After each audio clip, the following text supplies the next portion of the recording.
कैसी करालता क्या लाघव, कितना पौरुष कैसे प्रहार, किस गौरव से वह वीर दुरद कर रहा समरवन में बिहार, कर रहा समरवन में बिहार। व्यूहों पर व्यूह फटे जाते, संग्राम उजड़ता जाता है, ऐसे तो नहीं केवल वन में भी कुंजर धूम मचाता है, कुंजर धूम मचाता है। अतीत को स्मरण करता हूं, अतिजीवी नहीं हूं। अतीत की अनुभूतियों का मस्तिष्क में जहां संग्रह होता है उसे स्मृति कहते हैं, और स्मृति से इतिहास, पुराण और परंपरा का निर्माण होता है। वर्तमान बुद्धिमती से राजनीति, जीवनचर्या और आधुनिकता का निर्माण होता है।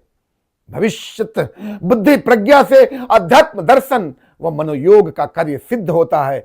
प्रत्यंचा जितनी अधिक पीछे खींची जाएगी, बाण उतना ही आगे लक्ष्य भेद करेगा, बाण उतना ही आगे लक्ष्य भेद करेगा।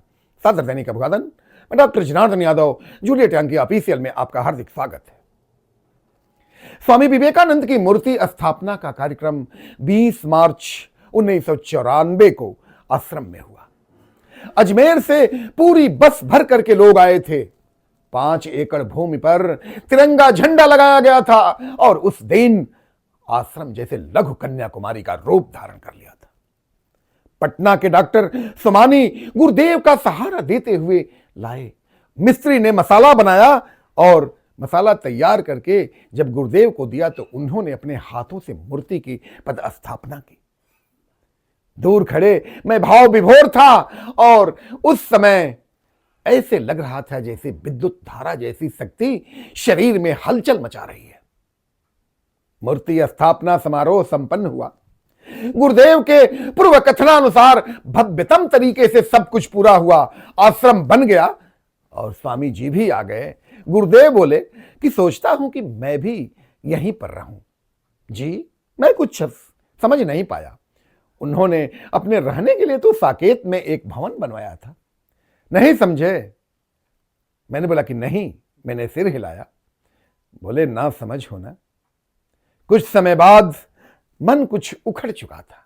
मन में उद्वेग हो चला था कि अब जो कुछ करेंगे अपने बल पर करेंगे, अकेले करेंगे। अब यह आश्रम मेरे लिए नहीं, मुझे अब अपना स्वतंत्र स्थान बनाना है जिस पर न ग्राम सभा का अधिकार हो और न ही कार्यकारिणी का और न उसमें किसी अध्यक्ष का, न ही किसी शक्ति कपूर का।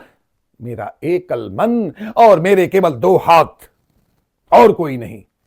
संकल्प तो ले लिया परंतु जेब खाली थी। किंतु मन में आत्मविश्वास भरा हुआ था। जमीन का एक सौगात और एक टुकड़ा बेचा, जो कि कुछ लाख, और उधार लेकर जमीन का एक नया टुकड़ा खरीदा। वह जमीन मेरी अपनी थी, किसी ग्राम सभा की दान नहीं। शेष अगले एपिसोड में। धन्यवाद।